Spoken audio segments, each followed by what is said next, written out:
Di tahun 2025 ini, namanya identik dengan masa depan.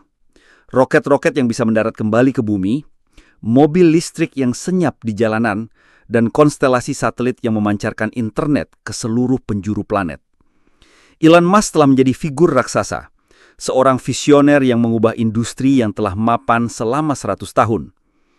Ia terlihat tak terhentikan, seorang jenius dengan sumber daya tak terbatas. Tapi bagaimana jika saya beritahu Anda bahwa seluruh kerajaan ini, semua pencapaian luar biasa ini nyaris musnah selamanya? Bagaimana jika saya beritahu Anda bahwa ada satu momen spesifik, satu minggu di tahun 2008, di mana semuanya berada di ujung tanduk? Ini bukanlah kisah tentang kesuksesan. Ini adalah kisah tentang momen saat Elon Musk menatap langsung ke dalam jurang kebangkrutan. Ini adalah kisah tentang satu roket terakhir. Setelah sukses menjual PayPal, Elon Musk memiliki kekayaan sekitar 180 juta dolar. Bagi kebanyakan orang, ini adalah tiket untuk pensiun seumur hidup. Tapi bagi Elon, ini hanyalah modal awal untuk mengejar mimpi yang dianggap gila oleh semua orang. Ia membagi uangnya menjadi dua pertaruhan yang mustahil. Pertama, SpaceX, sebuah perusahaan yang bertujuan untuk membuat roket yang bisa digunakan kembali dengan tujuan akhir menjadikan manusia spesies multiplanet.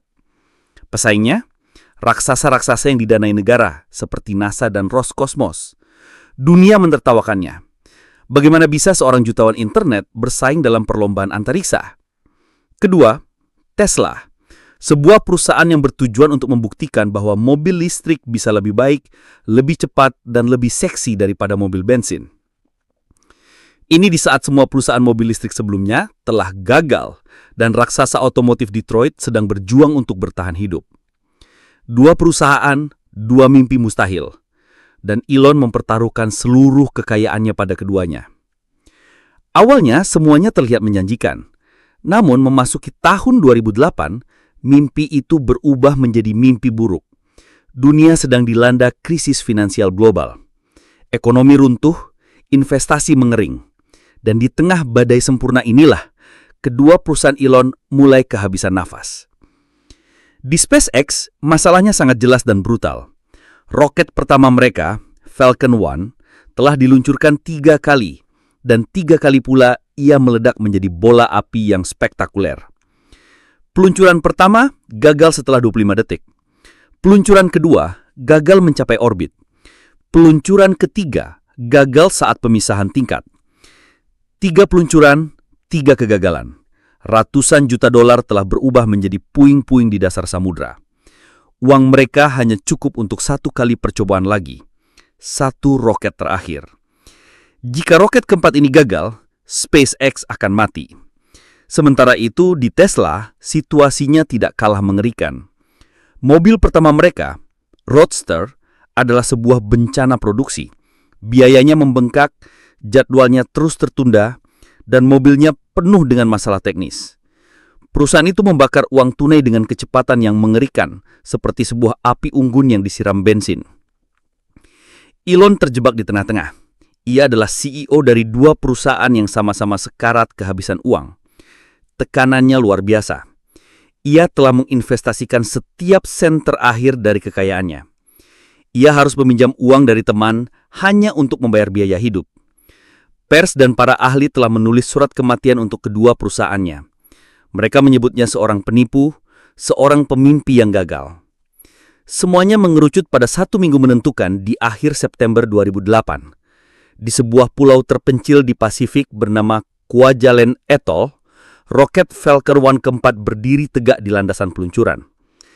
Ini adalah pertaruhan terakhir SpaceX. Jika berhasil, mereka mungkin bisa mendapatkan kontrak dari NASA untuk bertahan hidup. Jika gagal, pintu perusahaan akan ditutup untuk selamanya. Dan jika SpaceX mati, tidak akan ada lagi uang untuk menyelamatkan Tesla. Keduanya akan runtuh seperti domino.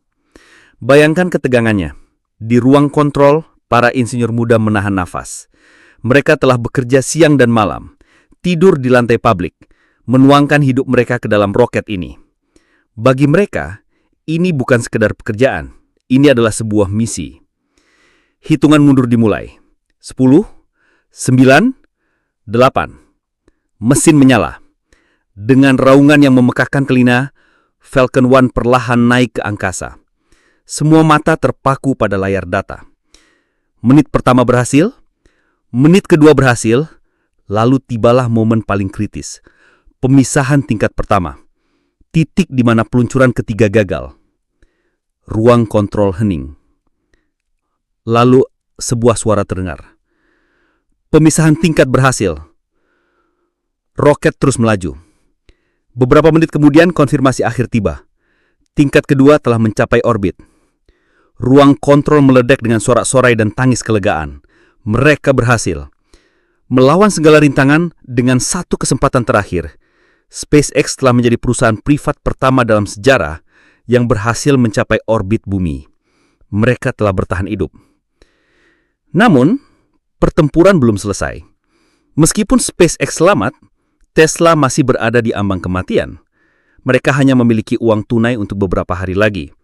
Dengan kepercayaan diri baru dari kesuksesan SpaceX, Elon melakukan satu putaran terakhir yang putus asa untuk mencari pendanaan.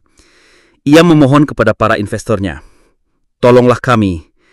Jika tidak, perusahaan ini akan mati." Tenggat waktunya adalah malam Natal 24 Desember 2008. Hingga beberapa jam sebelum perusahaan harus menyatakan bangkrut, para investor akhirnya setuju. Kesepakatan pendanaan ditutup pukul 6 sore di malam Natal, sebuah keajaiban Natal bagi Tesla. Dari jurang kebangkrutan di tahun 2008 itulah, sebuah kerajaan masa depan lahir.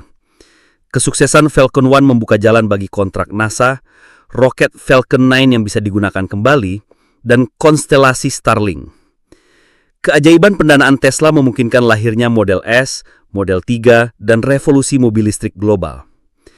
Kisah Elon Musk di tahun 2008 adalah pelajaran paling ekstrim tentang ketahanan, tentang menolak untuk menyerah saat seluruh dunia berkata Anda sudah kalah. Ia tidak hanya mempertaruhkan uang, ia juga mempertaruhkan keyakinannya pada masa depan yang lebih baik untuk manusia, dan ia menang. Lain kali Anda melihat roket Falcon 9 mendarat dengan anggun atau sebuah Tesla melaju tanpa suara, ingatlah momen di tahun 2008 itu. Ingatlah tentang satu roket terakhir yang harus berhasil dan sebuah perusahaan yang diselamatkan beberapa jam sebelum Natal. Karena terkadang masa depan yang kita nikmati hari ini lahir dari momen-momen keputusasaan yang paling gelap.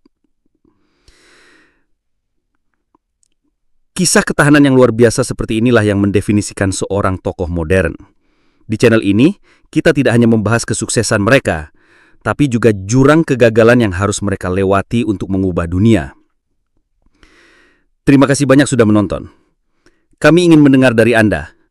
Menurut Anda, apa sifat Elon Musk yang paling luar biasa? Kejeniusannya atau daya tahannya yang tak terbatas?